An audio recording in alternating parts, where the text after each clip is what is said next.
Oh my god. It's there. Click here to view submissions. Oh god, pray. I want it.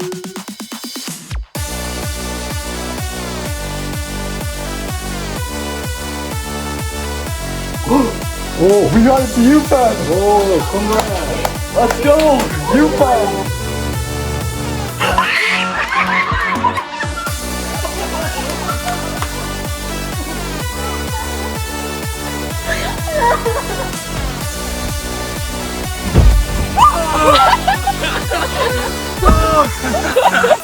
Oh my god.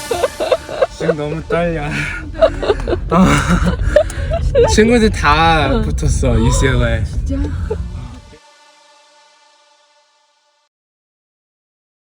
So once again, welcome everybody to our College Dash 2023. So what College Dash is that we're going to have alumni and we're going to ask them questions about like their experience, how they got there. So yeah, so instead of just introducing everybody and then going to questions, what we're gonna do is we're gonna introduce everyone by asking them one question. So first, introductions. So first up, we have Eric Choi. If you're here, could you please unmute and introduce yourself and just kind of ask, and then we'll get to the question. Sorry, I realized I was muted. Hey everyone, my name is Eric. And I'm currently a sophomore at UC Berkeley.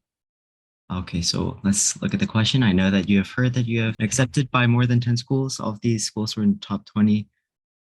Where did you pass the exam and why did I choose Berkeley? I'm not super sure what this referential exam is.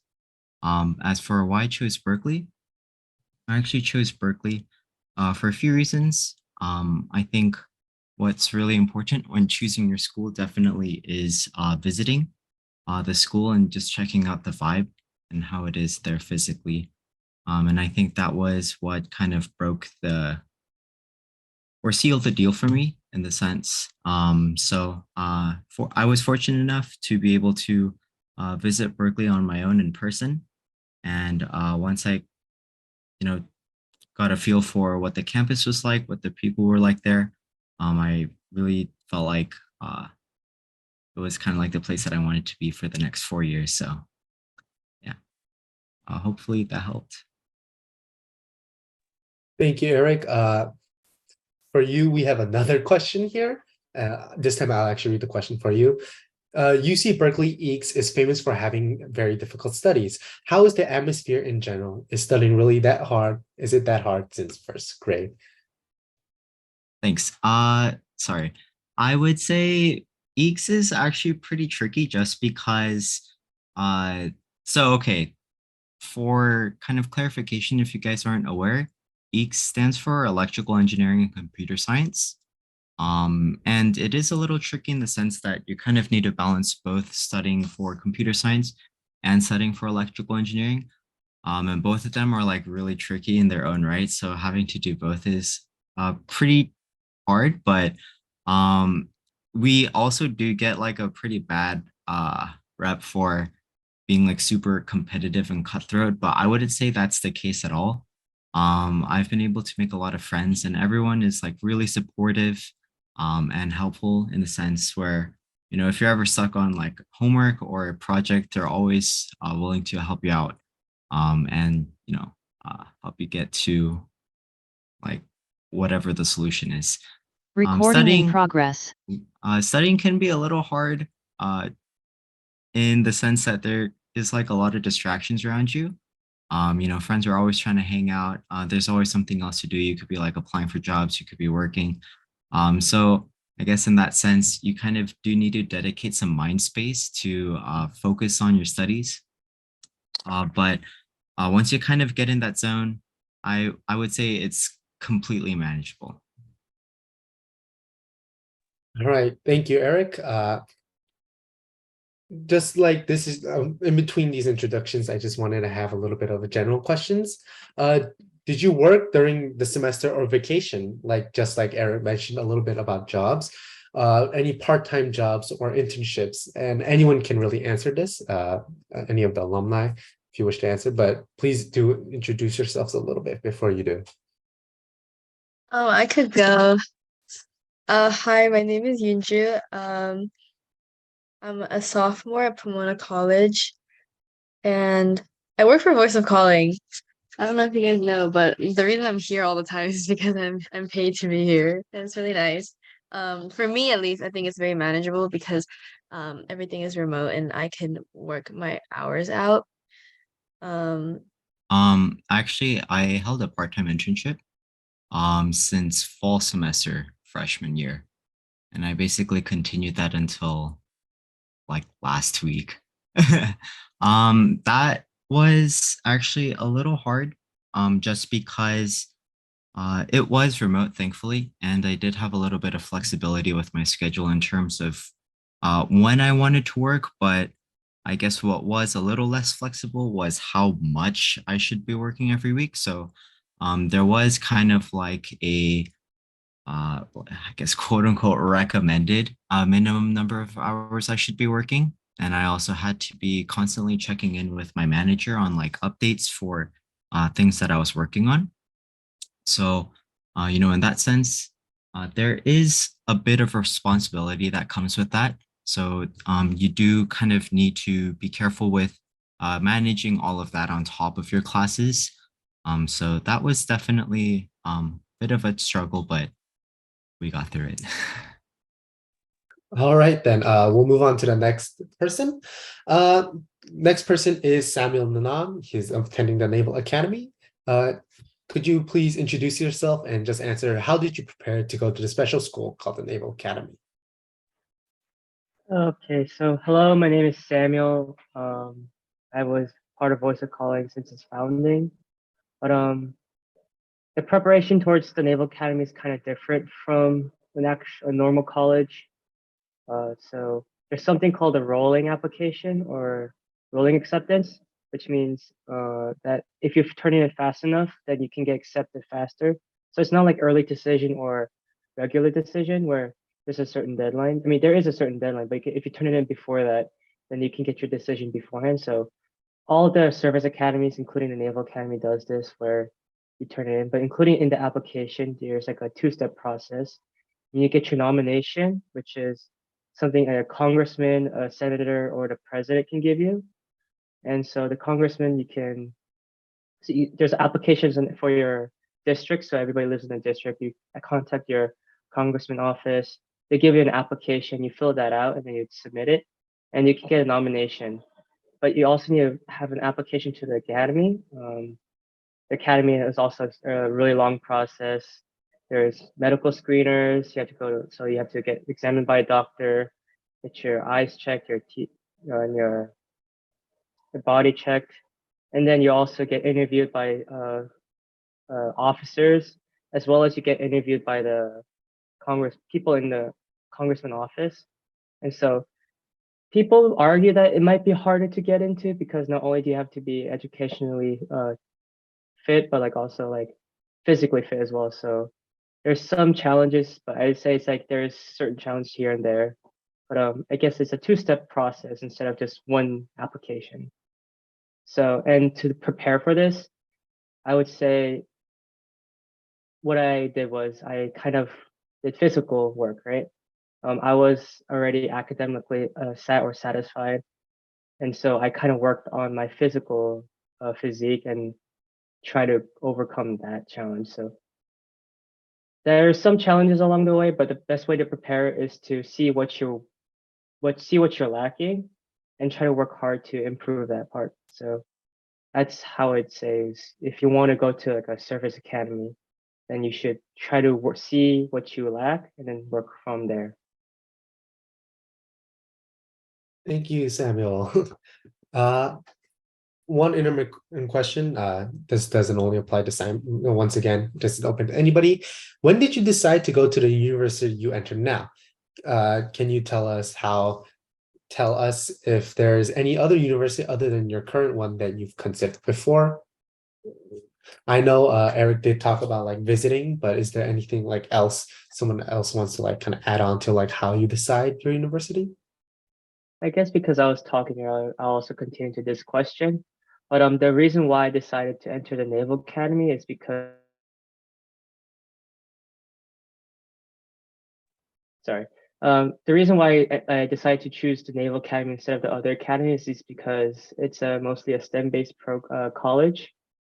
The other colleges does have STEM degrees, but then the Naval Academy has a more fleshed out education for the students. They have better programs, better teachers, better courses for STEM, and because I wanted to do a STEM major, that's why I decided to go to the Naval Academy.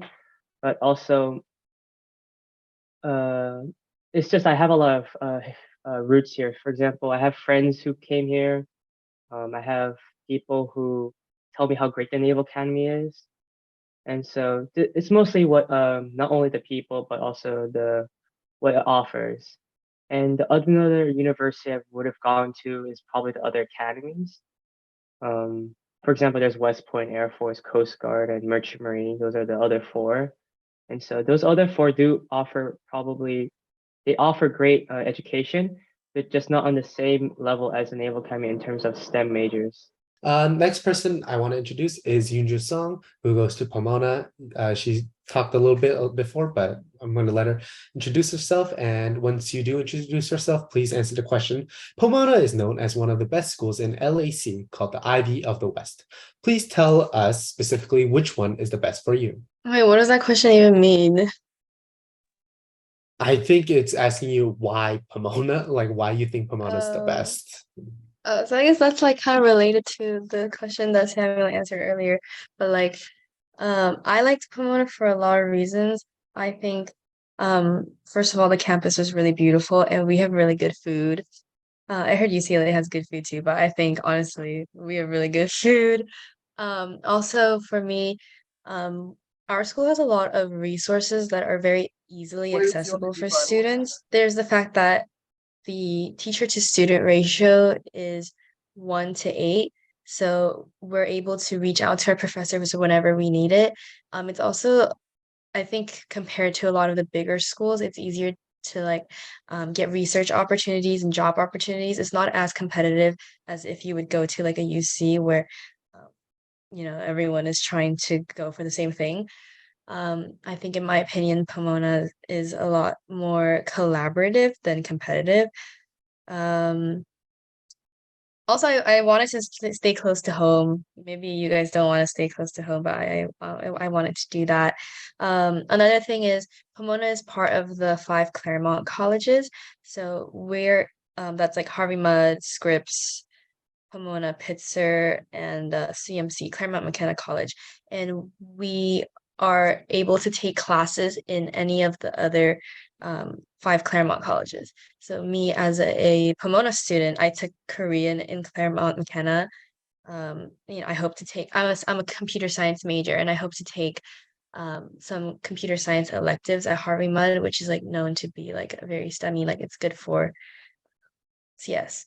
So yeah, there's a lot of things that went into me choosing Pomona. Thank you, Yunju. Uh, though the question was a bit confusing, I feel like that was a really good answer. Uh, and to the general like alumni, after going to it does say what do you want to do the most after going to college. Can you since to the alumni who have been there for a year already, can you tell us kind of like the first things you did there? And to the alumni who are going, can you tell us what you want to do? I can go. I'm in my last year at Cornell, and I mean, there's a bunch of things that I think about really for the future, but I really want to do film. That's kind of what where I'm headed right now. But to everyone else, you don't really need to choose something right away. Like people pressure you to choose something to do right after college, but like you can spend like 6 months experimenting, doing a bunch of stuff, just taking jobs here and there. You don't need to go to Amazon right out of college. So I would say choose a couple things that you do like, but don't be pressured to just jump into the workforce right away. So that's kind of my 2 cents. Cool. So next person I want to introduce is Daniel Song, who is going to UCLA this year. And the question I hope you can answer is, you have been accepted to several top 20 universities, including UC Berkeley, UCLA, and Pomona. What was the decisive reason for choosing UCLA, and what is your major and why did you choose it? All right. So what was the decisive reason? I think there were a lot of factors that I had to consider when choosing what college was the best fit for me. But I'm pretty sure Eric mentioned earlier on. I think one thing I did to help me decide was to actually visit all the schools, and yeah, I felt like after obviously like the Berkeley and Pomona campuses were nice as well. Um, but I just felt like I was at home at UCLA. It's kind of hard to describe, but you have this gut feeling. Um, and I just felt like it was the right school for me. And on top of that, actually, because so I went to North Hollywood High School, and for all the people who graduate from North Hollywood High School and go to UCLA, we have a special scholarship just for these North Hollywood students, and they actually gave me 40K just in scholarship money, and that was also a big deciding factor. And yeah, I just really like the location in general. I feel like all of the schools are really good in terms of academics. But I feel like I personally liked LA the most in terms of location. And as much as I value um, academics, I also really valued, I guess, mental health as well. And I felt like I'd be the happiest um, without any regrets at UCLA. So yeah, that's pretty much why I chose UCLA. Um, The next question is, what is your major and why did you choose it? So I chose cognitive science as my major. Um, for those of you guys who don't know what that is, it's basically an interdisciplinary study of computer science, machine learning, psychology, linguistics. And so it's a pretty broad field of study. And it's a bunch of different majors clumped into one big major. And I chose this major because I didn't really know what I wanted to do. I know that a lot of my extracurriculars reflected off of what a typical comp sci major would do, but I knew that, or I wasn't sure if that was the right path for me. So because of that, I chose an interdisciplinary study where I could explore different majors and different paths and kind of narrow down, um, I guess, what I want to do later on in my college career. And also, neuroscience is also a part of cognitive science. So yeah, that's pretty much why I chose that major instead of, I guess, a more direct major like computer science. All right, thank you, Daniel. Uh, ooh, okay, we'll just go on with it. Next person up is Kevin Kwok from MIT, who is currently at MIT. And the question after introducing yourself, if you could please answer is, are the students at MIT really mostly all engineer types? And can you kind of like explain what the environment and the people are like at MIT, please? Yeah, for sure. So first, hi, I'm Kevin Kwok. I'm a sophomore, rising sophomore at MIT, and I'm studying computer science there. So I do fit into the engineer types. But I think there are like a lot of engineers in MIT, and it definitely is mostly engineer types. But you do have some people who are majoring in like humanities and stuff. But I think overall, most of the people there are more STEMmy. So yeah, like the environment there is, if you're very much a STEM person, you'll like there's a lot of people that you'll get along with, and like everyone has pretty similar interests. So it's really easy to kind of get to know like a lot of people. It's the environment's pretty collaborative. I think you kind of I always like work on my problem sets with my friends and stuff like that. So yeah, that's basically how MIT is. Thank you, Kevin. And next up is Gino Lee, who is currently attending Cornell. He did answer a different question, but if you could please just introduce yourself again. And the question that was asked to you specifically was, how are the Cornell transfer options? But could you also just talk about, like, similar to what Kevin talked about, how it is like to be in Cornell? Yeah. So the transfer options are like they're like guaranteed admission in your second year of college. So like I think it's to keep their like acceptance rates really low. But if you stand out enough, but like your test scores or like your GPA isn't as good. My test scores weren't that good. They'll choose you to be a TO, a transfer option. So they won't let you into the freshman class, but you can get in for your sophomore. And it's like if you just keep your GPA above like 3.3 or 3.5 or something, you can get into Cornell that way. I'd say you probably shouldn't transfer colleges at all. You should choose your college and stay there because it goes by so quickly, you know. But that's kind of what it is.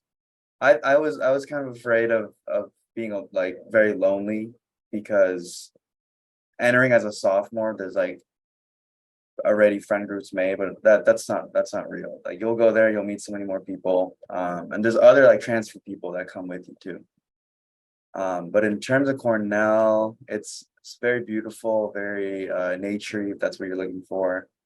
That's what I wasn't looking for that. I was looking for like more of a city, but now I realize that that's kind of what I needed. I think that's a big part when you make big decisions like this, like college decisions, you know. It doesn't only apply to college decisions, but you gotta also think about what you need more so than what you want. Cause like, yeah, you could be comfortable and have a lot of fun at a college close by or something, right? Or something similar to your home. But you might not grow as much there. Who knows? So that's another thing to account. But yeah, in other ways, Cornell, the whole like suicide depression thing isn't really real. Everyone's pretty happy there, as far as I know, and the culture is really fun. There's a lot of work, but like I don't take engineering. I know that engineers and CS people, they work a lot, so there's that. But we have like a lot of football games and like school spirit.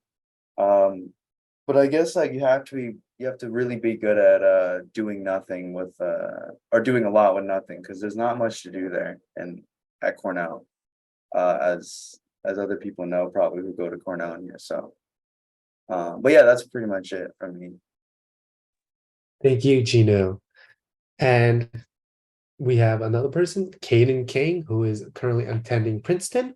And the question, if you can answer, is what is your reason for choosing Princeton? And Caden couldn't attend, so his brother, Nathan, will be answering this instead. Yeah, hi, I'm Nathan. I'm also your president for Voice of Calling. So yeah, I'm as Sean said, I am Keenan's younger brother, so I'll be answering this on behalf of him. So Keenan's reasons for choosing Princeton is just like at Princeton, there's a lot of undergraduate focus compared to a lot of other colleges, especially other universities that have like graduate programs. So like those colleges tend to focus on their graduate programs rather than their undergraduate students. But for Princeton, pretty much all the focus is on the undergraduate class, which is why he wanted to go there. And another good thing about Princeton is that it's a very small school. So you get a lot of individual attention. And there's just also like a really tight-knit community. So if you need help, there will always be someone at school to help you, no matter what it is, if it's academics or personal life. Yeah, that's basically all I have for this question. Okay, thank you, Nathan. And so now we're going to move on to the more general questions, starting with some questions about the APs. So the first question up is it beneficial to take many AP courses in preparation for college admissions? Anyone can answer these questions, so please just shout out if you feel like it. I guess I can. I mean, well, since I answered the previous question, I can continue. So this is, by the way, all of my responses are from Caden. Just so when I say like I and me, that's just referring to like Caden's perspective. But Kane's response to this question is yes, of course, taking a lot of AP courses and doing well in them and their exams will help you stand out from an academic standpoint. However, you should be aware that admissions officers evaluate students in respect to courses offered at your school. This means that if you only took 6 or 7 APs and your school only offers 6 or 7, then you're probably fine, and you shouldn't compare yourself to someone else who took more, like 15 APs, because they evaluate you in context with respect to the rest of your school. So your counselor will also write a report explaining how many APs your school offers. So as long as you took a rigorous course load at your school, you'll be perfectly fine. Okay, but I think okay. That really depends on like what college you go to because um Pomona doesn't give you AP credit. So I took 13 AP courses. I didn't get any credit for any of them. Kind of ogre, you know? But if you're thinking about applying to like a bigger, like yeah. Okay.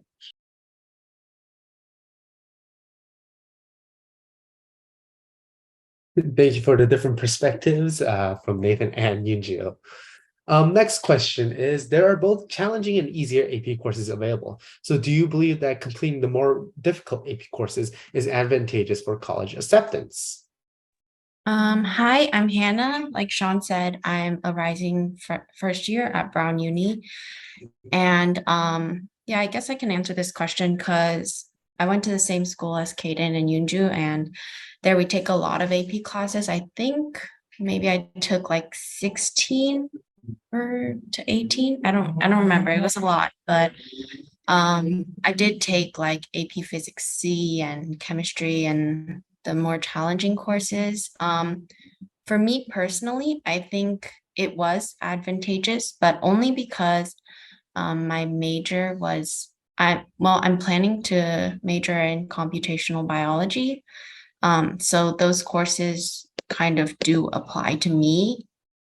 But it definitely depends because if you decide to take a challenging AP course and maybe you don't do as well in it, then obviously it would not be advantageous. So I would recommend taking however much you think that you can take on. Yeah. Thank you for that, Hannah. If any of the other alumni want to say anything before I move on. Oh, sorry. I guess I can add on as well. So yeah, there's definitely a bit of like different, or sorry, there's like, so some AP classes have more weight than others. So like for example, usually like your core classes like AP Bio, Chem, Physics C, Calc, History, English, those kind of courses, usually they'll have more weight compared to some of the other AP classes like AP Environmental Science or AP CSP. But kind of like the more important thing in regards to like challenging yourself with course load is that you should take a course load that you know that you can handle and get good grades in. Because if you take a rigorous course load and you do poorly, then it wouldn't really benefit you. And of course, as Hannah mentioned, it's good to tailor your course load to the major that you're applying as. So if you're going to apply as CS, you should probably take APCSA and preferably get an A in the course and a 5 on the exam. And I guess something else that hasn't been mentioned is also challenging and easy kind of depends on the teacher and the school. So for example, AP Environmental Science, it could be like a free period in one class or even an entire school, but it could be a very rigorous course in another school or class. So it kind of depends on the teacher and the school for it can be considered easy or difficult. Thank you, Nathan.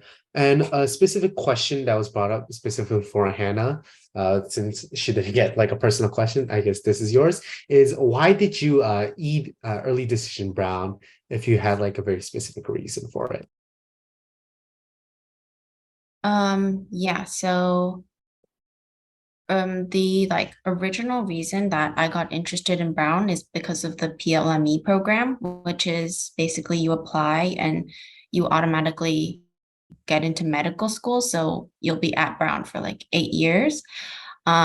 Eventually I decided not to apply for that, but I was still interested in school because of open curriculum.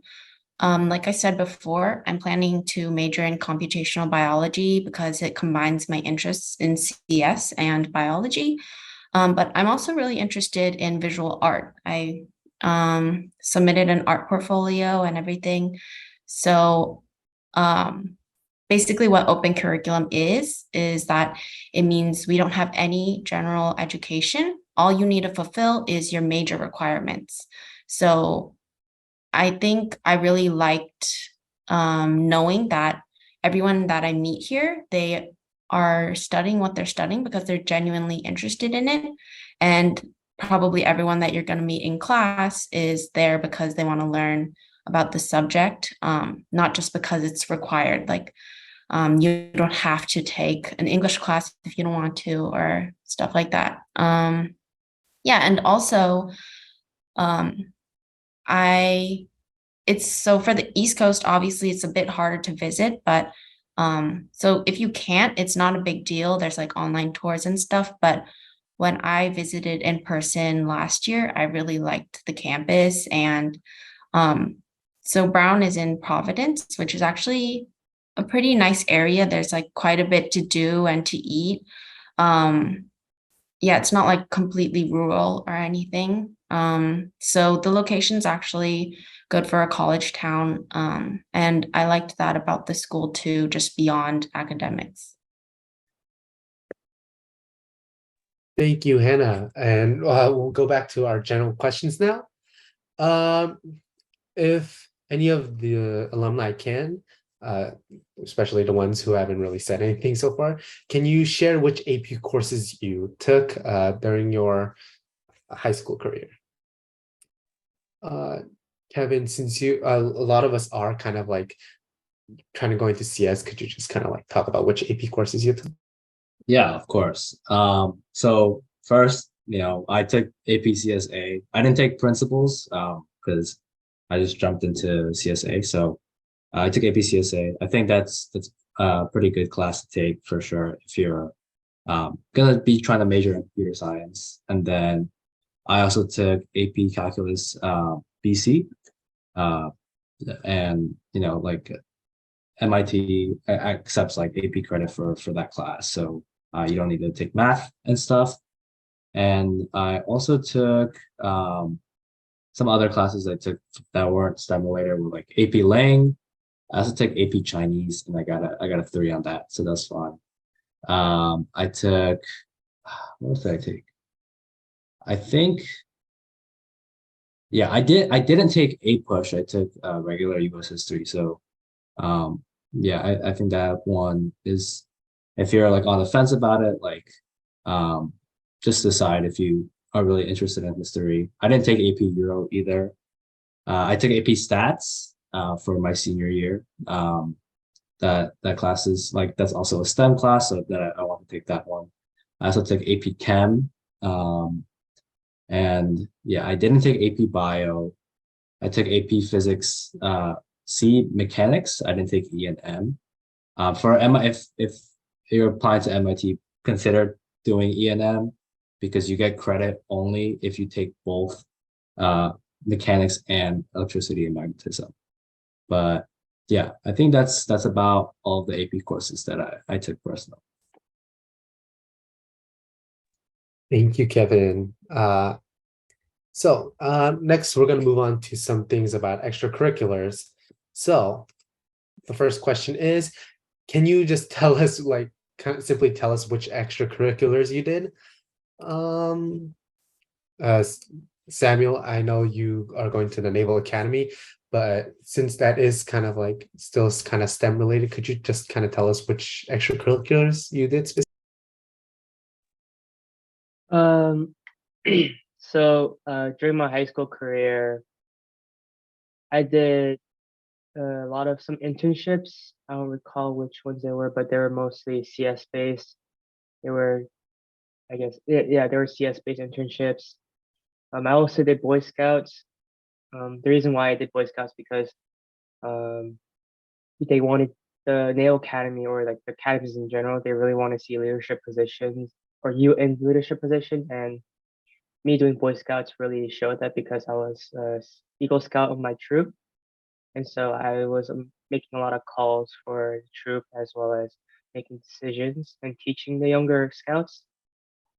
In addition, I also had to do sports because it's well physical fitness, and so I did basketball for 2 years and volleyball for a year, and I also managed the girls volleyball team and held and did practices with them over the spring seasons or the fall season. So it's kind of, I'd say, mix kind of a different way or aspect to it because for other schools you just don't have to do sports, but for me I had to like show, oh, I'm physically fit, I'm capable to be a leader, and also I'm educationally like, like at their standards. So I guess that's my take on what I did for extracurriculars. Thank you, Samuel. Since we do have like quite a lot of alumni here right now who are here and went to like great colleges, I want to ask all of the alumni to kind of like talk about their ECs, and then I'll just kind of go off. If Kevin, could you kind of discuss your ECs? Yeah, sure. Yeah, so for my extracurriculars, like the main one I did obviously was like competitive programming. So I competed and I did like USACO and a bunch of like local and competitions for coding, and I went to ACSL, stuff like that. So that was like the main one I did.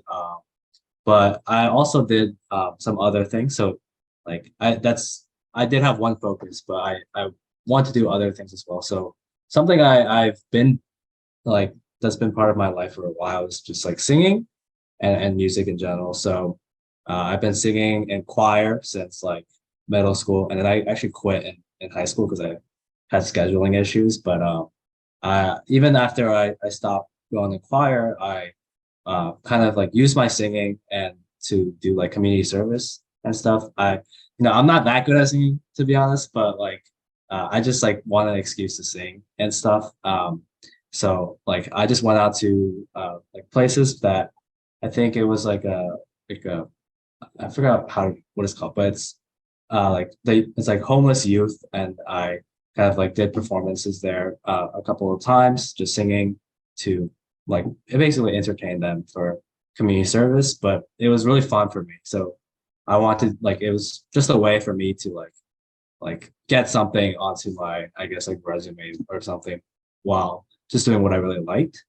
Um, so like you don't have to do extracurriculars just that are like academic or like sports or stuff like that. There's definitely other things to do like art and music. I also did like dance. I don't even dance, but I did like dance a few times. That was pretty fun. So actually now I'm in an a cappella group at MIT. So the singing actually like kind of carried through, and I'm still doing it. So you might find something that you really like just following like kind of the passions you have for through high school and like middle school, and it's just like if you can use it for like your college application, like yeah, go ahead. Like just think of it more as like that you're having fun instead of like doing it for your college application is my piece of advice. Thank you, Kevin. The next person I want to ask for which extracurriculars you did, Daniel, if you could just share like a few, or if any, if you can, all of them.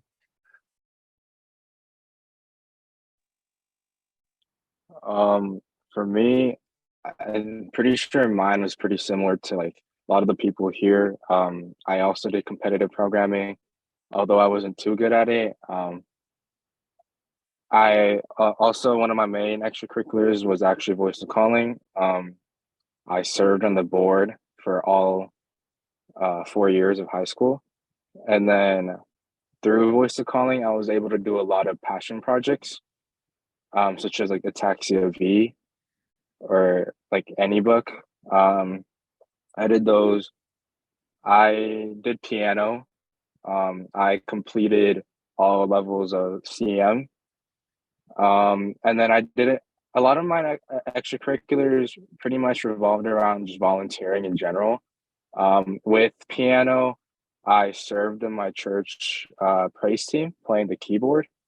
Um, and then I also like went to homeless shelters like once every 2 months, stuff like that. And I can't really think of others like on the top of my head, but that's pretty much what I did. And I was also pretty active in school clubs as well. I One of the main clubs I did at school was DECA. It's like a business club. And I was fortunate enough to go to the ICDC International Comp. So that was pretty cool. So my extracurricular, it was pretty much like comp sci. It was comp sci geared, but there were like some other extracurriculars that were like not comp sci related at all. So it was pretty much like all over the place, but with volunteering and the competitive coding.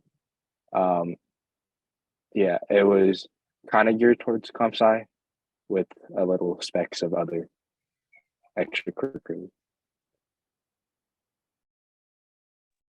Thank you, Daniel. Next person I want to ask is Hannah. If you can please share your ECs, please. Okay, so besides Voice of Calling, obviously, I think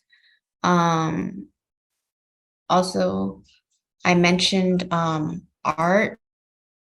I had a portfolio. So that was a big extracurricular of mine. And I also did I was on the golf team for 4 years at my school. So that was like just sports that I did on the side, which I think helped a lot. And I did like, also art, I did volunteering. So that was like something else that I did. And I also like founded some school clubs, and I was in Cyber Patriots for a bit, which is like cybersecurity thing. So yeah, I think those were the major ones for me. Okay, thank you, Hannah.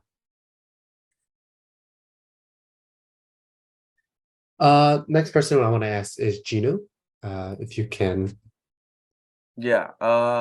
In high school, I did DECA, um, like Daniel did.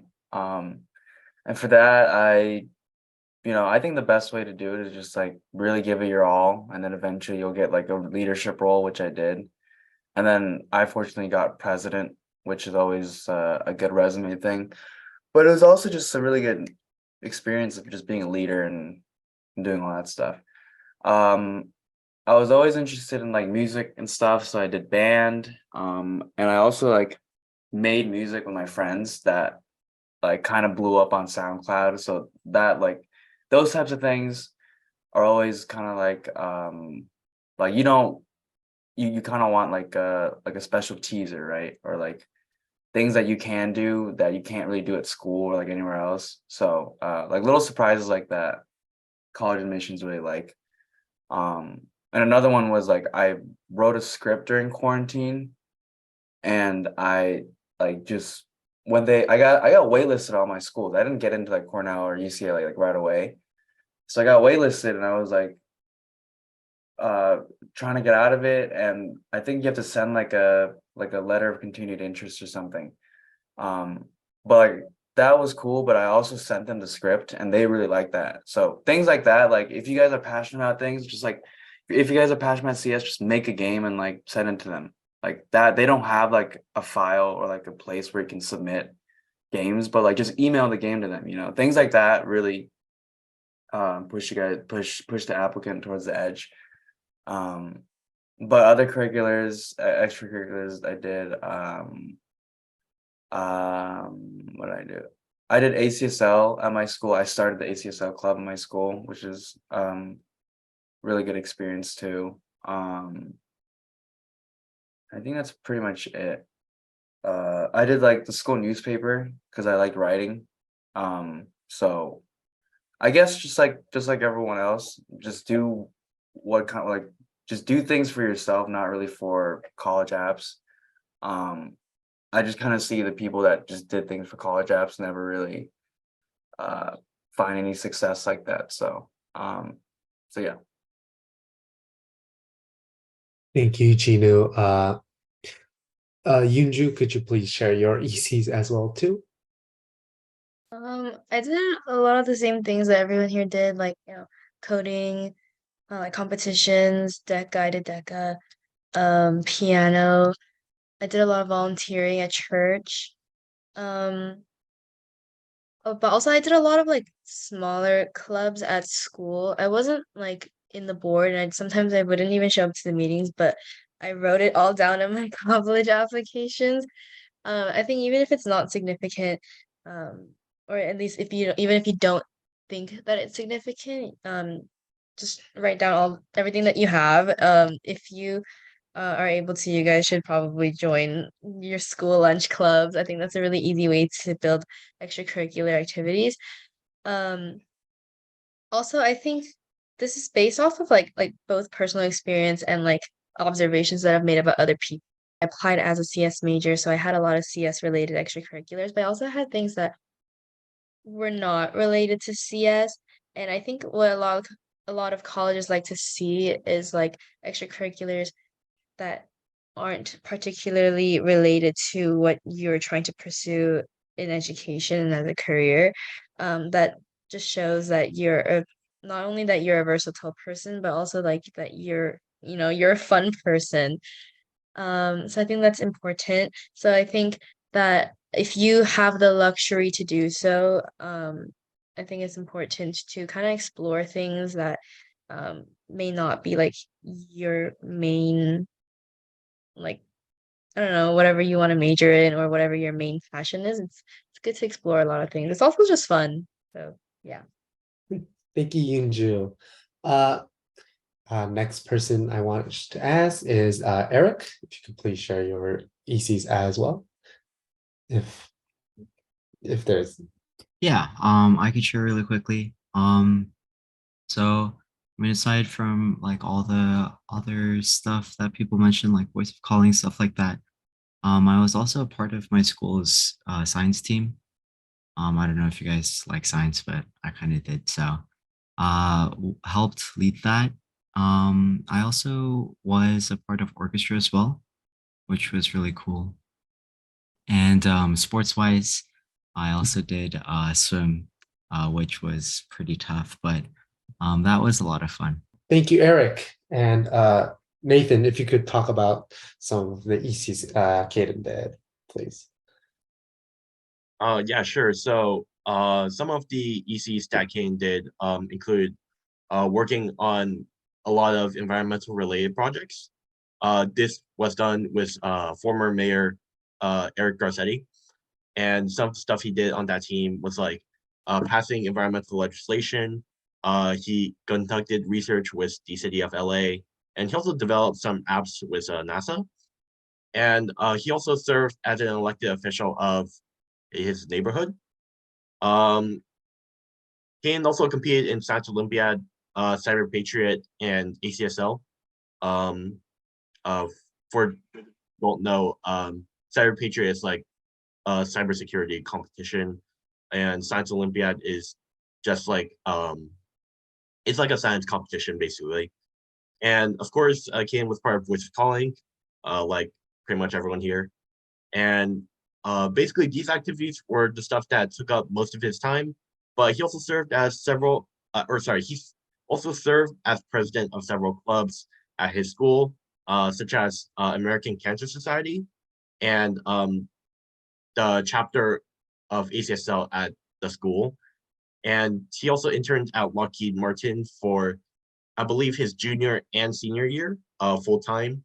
And he is still interning there right now as a part-time intern. Thank you, Nathan. And someone I want to introduce is Solomon. He is, if Solomon, can you please introduce yourself, which college you're going to, and just what ECs you did as well. Yeah, absolutely. Thanks for that, Sean. Hi guys. Sorry, I'm a little late. My name is Solomon. I'm currently a sophomore. I go to Cornell. I'm studying human biology, health, and society here.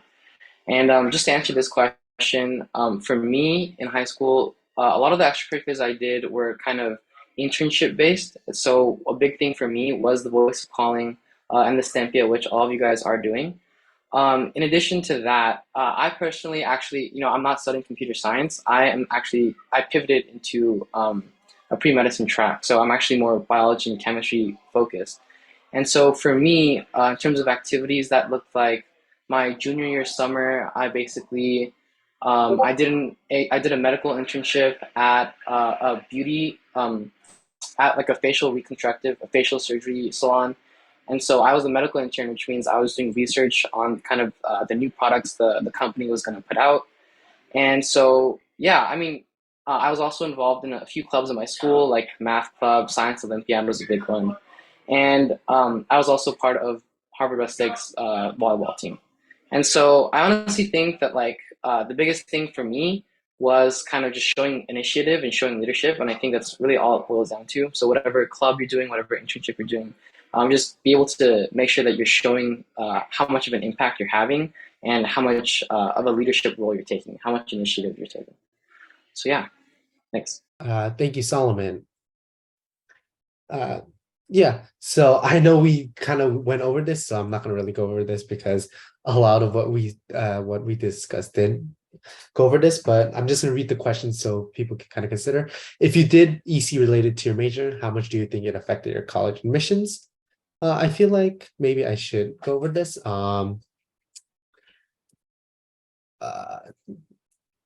any of the alumni want to speak about this, like if you had to choose one EC that was really important, what would it be basically is I think what the question is asking.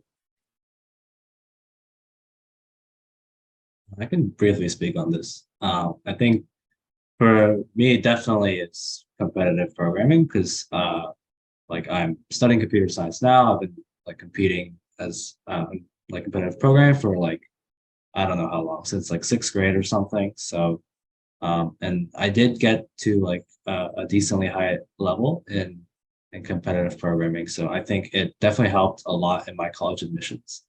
But it definitely isn't the only thing that you need. Like I know some people who or like I've heard of people who've gotten to like higher levels in competitive programming than me, but like they basically didn't get into like any like I guess good colleges because of like different factors like they neglected their grades or like they really like don't have any other extracurriculars for sure. So although this is probably like that extracurricular was like probably like the most or like one of the most important things on my college application, it's not enough to just like for that to be the only thing. Basically. Thank you, Kevin. Next question is, among the friends you met at university, who did the most amazing EC? The second part is kind of repetitive, so we'll just do with the first part. What do you think is the most like amazing EC you've heard from someone else, like besides within our community?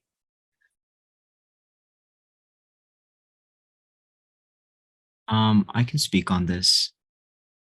Personally, I don't actually think this is a good question just because it leads to a lot of comparison. And that can lead to a very unhealthy mindset because there's always going to be someone who's better than you. So just like off the top of my head, I have a friend at Berkeley who he's actually like super smart guy, super business savvy. He's also studying gigs with me. He started a company and he's been raising like pretty insane amounts of money since high school.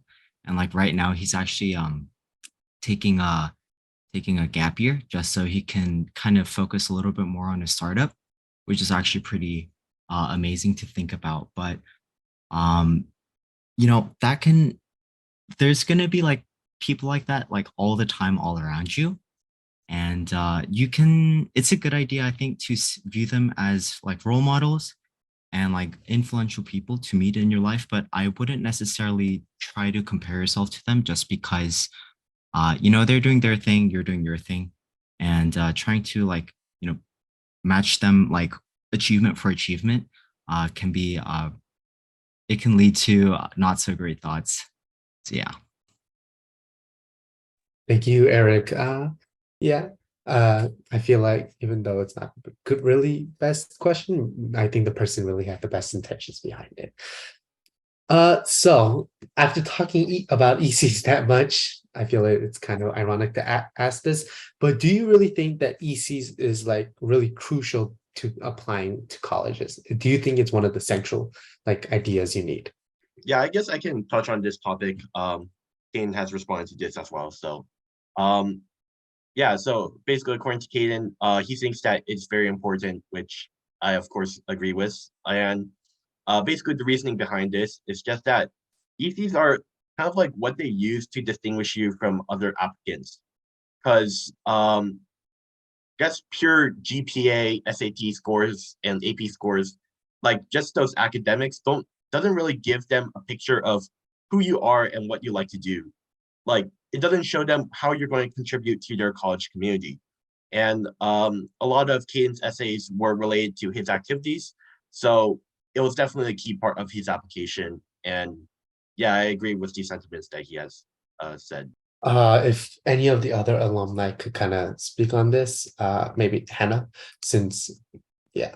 Yeah, so I think it just depends on like the school that you're applying to because some schools do value extracurriculars more. So I would definitely say to research that just so you know, because I do believe that I'm not like 100% sure, but I think that UCs are more like grade focused. But then for some, and it's also like, even though some schools place more importance on extracurriculars, some of them prefer you have like extracurriculars that are in the field that you want to study, but some prefer that you're more well-rounded. So I think that this is something that if there's a college you particularly want to go to, then you should research for that college specifically. Thank you, Hannah. And then now we're gonna talk about like we're gonna ask about like the SATs. I'm actually gonna ask the second question before the first ones, and this is just kind of a yes or no questions, which is, have you given your SAT scores to the college you are currently attending? I feel like any of the alumni could just kind of give like a yes or no on this. For Caden is a yes. Yeah, I did too. Also, Solomon. Yeah. Yeah. Ooh. And basically, do you think SAT scores are important for college admissions? Like I do know, like there are certain colleges that don't accept it, but for the colleges that do you think it's really important for to be like put it in? And Solomon, could you speak on this since you said you did put it in? Yeah, absolutely. So that's a good question. For me, I entered my SAT score because I thought it was fairly competitive. So I got a 1570. So definitely couldn't hurt. It was just like another strong addition to my application. At the end of the day, the trends are changing. Like back when I was applying, the SAT was still like a big factor, but I think more and more schools now are making it like a bit. They're kind of trying to rule it out of the process a little bit more, and making it optional. And so, what I would say is, if you have a good SAT score, go ahead and like, of course, add it to your application, apply. It's going to do nothing but help you. If you don't, if you think it's not competitive enough, you don't have to add it and don't feel any pressure to. However, you should try to make up for it in other ways, whether that's having more creative, creative extracurriculars or having a stronger narrative in your personal statement. Thank you, Solomon. Yeah. Now we're gonna I kind of want to discuss summer break, like how people should spend their summer breaks. And summer vacation is over for seniors. Unfortunately, that includes me. But if you have any advice for current juniors or sophomores or freshmen, what is the best thing to do in the summer of 11th grade or any of the other summers? And I know if Hannah, you could speak on this since you are one of like the most graduates, recent graduates, so it should be kind of fresh. I think that for 11th grade. Okay, so for 11th grade, I know that a lot of people like participate in maybe summer camp or something. I would definitely look into that if that's something you're interested in. I know they have it for like research or there's competitive like art summer camps too. And I think that those are beneficial to like building your resume. So if you can get into one, I would recommend that.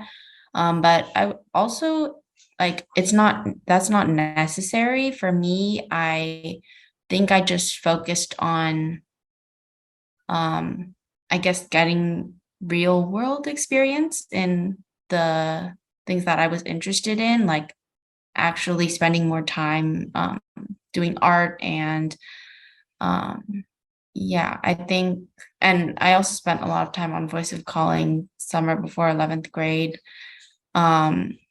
Maybe like you want to, even if it's not a program, you can reach out to professors and stuff if you know of any who are like willing to take in high schoolers, because I know some people who did that. Yeah, I think, oh, and also I recommend starting your college essays, obviously, especially for Common App, because for me, I started maybe in the beginning of summer or before summer started, but still I changed it up until like a week before it was due. So it's really important just to brainstorm. And even if your first idea is not like you're not satisfied with it, that's totally fine. But I definitely recommend starting early. Sorry, I would just like to add a point. For the ones who are interested in service academies, I would highly recommend going to the summer seminars or the summer camps that uh, sorry, each service academy offers, because they kind of give an insight of what academy life is like and like what the summer training before you get into academy is like. And so if you really enjoy what they do or really enjoy the summer camp, then it might be for you. However, if you absolutely despise it, then you finally figure out that you don't really like it. So it's a really good way, a good indicator if the service academy is for you or not. Thank you, Samuel. Next, we're going to move on to some other things, mainly the 4 elements, the most important things that most people talk about, which is GPA, in-school activities, out-of-school activities, and awards. And out of all 4 of these, which do you think is the most important?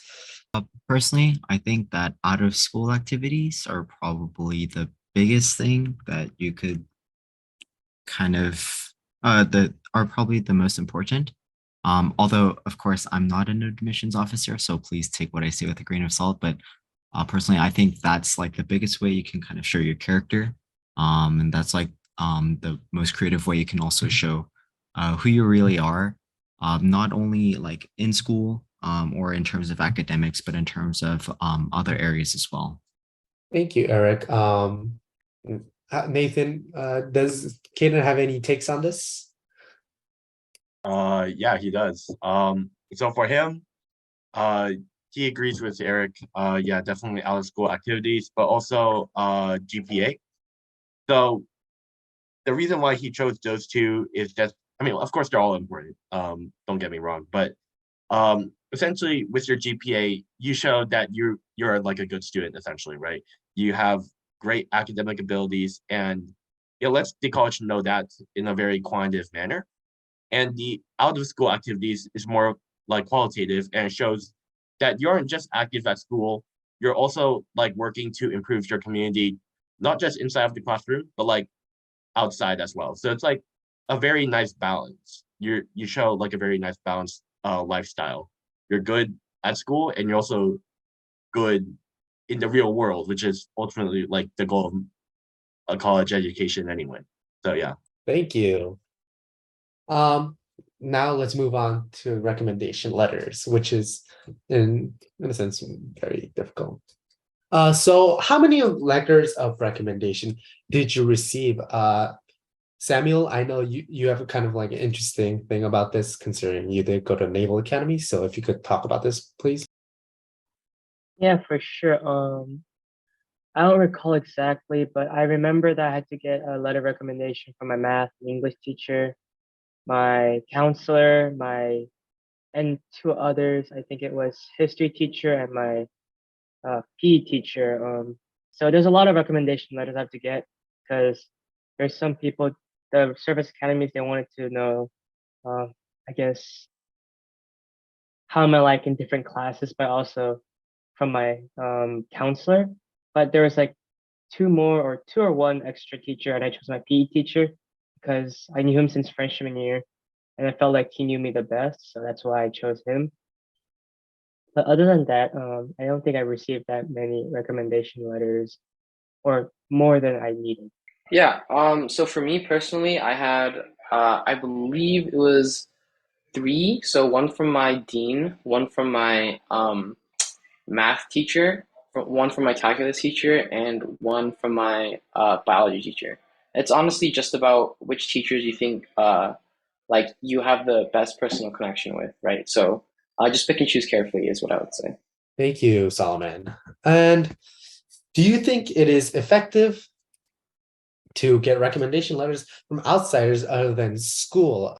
I mean, honestly, I wouldn't really know just because I didn't get a recommendation letter from like outside school. But if there is a figure in your life that you believe was really important and can really speak to your character, then I think that would definitely be really helpful. Maybe if like you're religious, you go to church and there's a Bible study teacher maybe who can maybe speak on your behalf, that could also be helpful. I am in kind of the same situation as Eric. I didn't get them really from outside of school, but I definitely agree that because your teachers mostly speak to like your academic side. Um, for me personally, I did like some projects and stuff with my teachers. So I guess it's like they were able to speak more to my character. But if you think that maybe your teachers only know you from like an academic perspective, then I definitely think that getting outside recommendations would be helpful, like Eric said. And essays. So what was the topic of your Common App essay, if you could share, Solomon? Yeah, so for me, my Common App essay actually had nothing to do with like a lot of my like academics. So I personally wrote about catching bugs because that was something that was like a big part of my childhood. I always watched like in my family, I was always really scared of bugs, and so I'd always watch my mom catch them for me, and it played a big part of my childhood, right? So, of course, when I was writing about it, don't get me wrong, it wasn't like only what I wrote about. It was the theme for me to write about other things, other big things in my life, talking about my family and all these other things that mean a lot to me. But the overall theme of my Common App essay was about bugs. So, yeah. Yeah, thank you, Solomon. Nathan, if you could kind of discuss a little bit about what Caden wrote. Yeah, so for the comment app essay, he would prefer not to share it because it was a little too personal. So yeah, if that's all right, I'll just like refrain from this. Yeah, all right. That's fine too, I guess then. Then we'll move on to next one. Which college essay was the most difficult? And something I just want to add on to here is what part of college essays was most difficult? And when I say that, I mean like the writing process or like kind of like the thinking process. And if Samuel, if you could speak on this a little bit. Um, I would say the hardest essay that's most difficult is an essay that you don't want to write. I mean, if there's like a college that you're really passionate about or like a topic you're really passionate about, then you would really write, like pour your heart into it.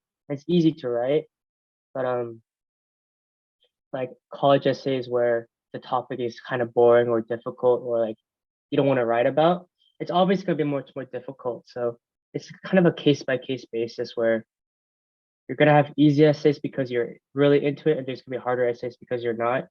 Um, so try to go for the essays that not because it sounds good, but because you're really passionate about. So try to write essays that you can write really easily. Personally, for me, the essays that were the most difficult were the like why school ones, just because you kind of need to do like individual research for each of the schools that you're applying to. And that takes a lot of time. And then you kind of need to think about like what kind of students are they kind of looking for, which is kind of tricky because you kind of need to like figure out what they want depending on like the language they use on the website. But um, overall, I think that was probably the hardest just because it took the most time. We'll just kind of go into our general questions. And starting off with, what was the most difficult time while preparing for colleges and entrances? And why was it the most difficult? Solomon, if you could answer right before. Yeah, absolutely. So for me personally, and I think it's like this for most people, the hardest time was definitely, I would say, senior year fall. That's when all of your applications are being prepared, they're being submitted, and you're writing, 40 essays at a time. You're keeping track of like all these different colleges, so that is definitely a really stressful time. At that point, there's not really much you can do other than try to keep your grades up while you're writing all these essays, right? But I will say the upside to that is that, once December, January passes, all your college apps are in, and you don't really have to. Everything's out of your hands, right? So, I would say first semester senior year is the hardest time, and second semester senior year is the best time. So, yeah. Yeah, we'll just move on because it seems like many of our seniors need to leave. Uh, yeah, can the seniors like give any like words of encouragement, any advice that you could kind of like. I guess the best advice for seniors who want to go to like service academies is to get your application done early, because I know some people who've gotten like, their acceptance like like as early as October. Like they get done with their college application so early that they just hang out for the rest of the year because they got accepted. I mean, still maintain your GPA and stay out of trouble, but if you're for me, I'd say is to one, turn in your application as fast as you can, as early as you can, and also to keep up with your physicality. The physicality part of the naval academy is kind of hard. It was definitely a challenge for me, but I was able to keep up thanks to my, I guess, meager physical training before I left. Thank you, Samuel. And then I'm gonna go to this question. Do you have any regrets, basically regrets from high school and during the process? Do you have any like main regrets you had? This can be anyone in general. Samuel, since you're muted, you I mean, can talk I'm about already that. on the mic, so might as well. So I don't have any regrets, but I think for me, something I could have done better is work on my physicality. I mean, only had like 2 weeks of summer break left before I went for summer training, but yeah, I would say just working on my physical aspect, because for the academies, they're gonna push you hard. They're not gonna kill you, obviously. I mean, that's like they got follow some sort of standard rules of procedures, but I would say train hard, work out more, because they're gonna push you, and even the strongest, like one of the stronger kids, would start like crumbling under pressure or like the physical pressure. And so, I mean, just to make it easier on yourself, just work hard, work out more. Thank you, Solomon. It seems like a lot of, yeah. Can you just answer this Yeah, question really quickly before you leave? Yeah, thank yeah, you. absolutely, Sean. So, before I go, guys, I thought I would go ahead and try to answer this question for me. So for me personally, I was a very like STEM focused applicant, which I think a lot of people here are. Whether it's computer science, biology, chemistry, math, whatever the focal point of your application is. And so, you know, I'd say one of my biggest regrets would be not getting involved more in the research process outside of school, in terms of extracurriculars. So since I live in LA, I'm close to, CSUN, I'm close to Caltech, I'm close to, let's see, USC, UCLA, and all of these colleges have tons of these different professors and departments and programs. Not only these like summer internship programs for high school students, but you can also just directly cold email a professor, set up some sort of summer research lab experience with them. Most of you guys, I think, are in LA, or a lot of you are, and even if you're not, just reach out to try like think big, right? So if you have any colleges that are nearby that are within driving distance, right, and yeah, you don't have a summer internship yet, try reaching out to all these professors, right? Just cold email a bunch of them. A few of them will end up responding to you, and being able to contribute meaningfully to a research project is like a really big boost on your application, and something you can definitely talk about. And so for me personally, I didn't do that, but it's definitely something I wish I would have done. And so for all of you guys, you have time now. So don't it's not too late, so don't be afraid to go ahead and think big. Reach out to those professors, send those emails, and see what happens. So yeah, thank you guys. Thank you, Solomon. And yeah, I'm gonna skip the rest of the questions and we're just gonna skip straight to it. To other questions. This is a time if you have any questions that we did not go over to ask right now through chat or through mic. 부모님들 지금 물어보실 거 있으시면 한국말이든 영어로든 지금 물어보실 수 있어요. 그리고 번역을 조금 필요하신 분들은 저한테 말하면 제가 바로 해드리겠습니다. So if anyone has any questions, please speak up now. The current alumni that we have are Samuel and Nathan, who is in place for Kaden. So if anyone has any additional questions, please ask them now. A question here is, what would be the best thing to focus on other than academics? And if any of you three could please answer that. I think that's kind of hard because I guess I would say extracurriculars, but I feel like that's not fair because a lot of extracurriculars are also academic extracurriculars. But I guess even then, yeah, like not including the academic extracurriculars, there's still a lot of different extracurriculars you can do, and that's like the main way you kind of distinct yourself as like a applicant. So like there's gonna be so many people that are gonna have perfect GPAs, even like perfect SAT scores, but like to be honest, like I feel like colleges don't really care that much. I mean, obviously it matters, but if you're like kind of a boring person, like you have like nothing really going on except academics, then it's really like not interesting. You're not interesting as a person. They're not going to accept you. So really going into making yourself unique, with academic extracurriculars are great, of course, but with other extracurriculars as well.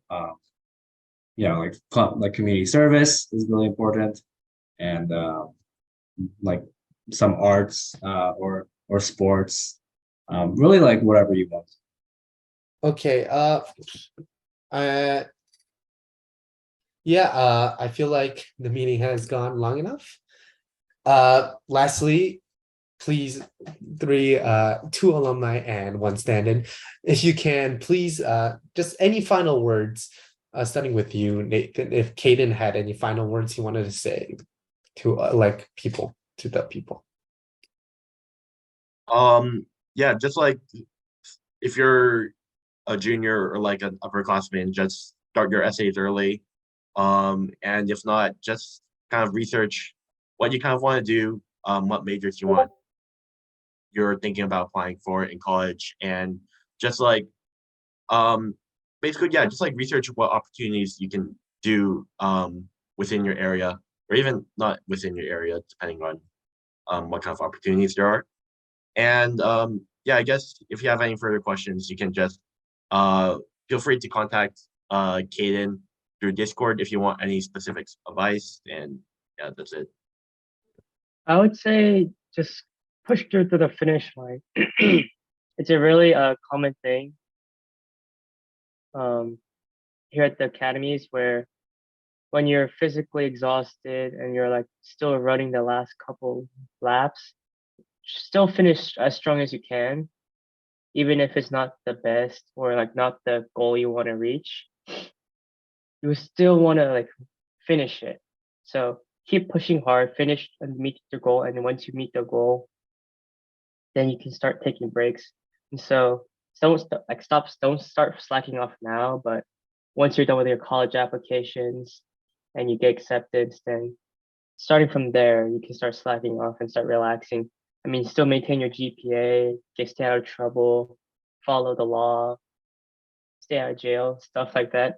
But yeah, I would say just finish strong. That's like the biggest aspect of trying not to, like, I guess, disappoint yourself.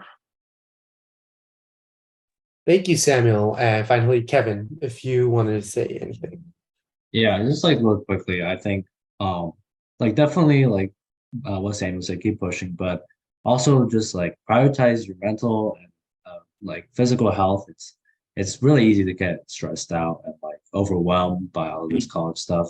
Um, like make sure to see your friends and spend time with your family and stuff. It's and prioritize yourself first, right? Like um, even if like you don't get into like the college of your dreams or anything, it's not like game over. You still have so much of your life, and you're gonna most likely enjoy the college you get into. If you don't, you can still transfer. So there's so much like you don't have to really like be dying over like college applications. Really just like, work hard, right? Of course, but don't sacrifice yourself, basically.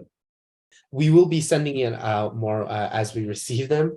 We will ask the alumni if we could get their LinkedIn's and such. But until then, thank you, especially to the alumni who actually took the time out of their day to actually help us and actually answer our questions. And thank you to all those members who actually contributed questions and actually came to our meetings. But this concludes our meeting today, as well as College Dash. I have been Sean Kim, your president of operations, and I hope to see you guys next week again. Until then, you guys are free to leave. Thank you.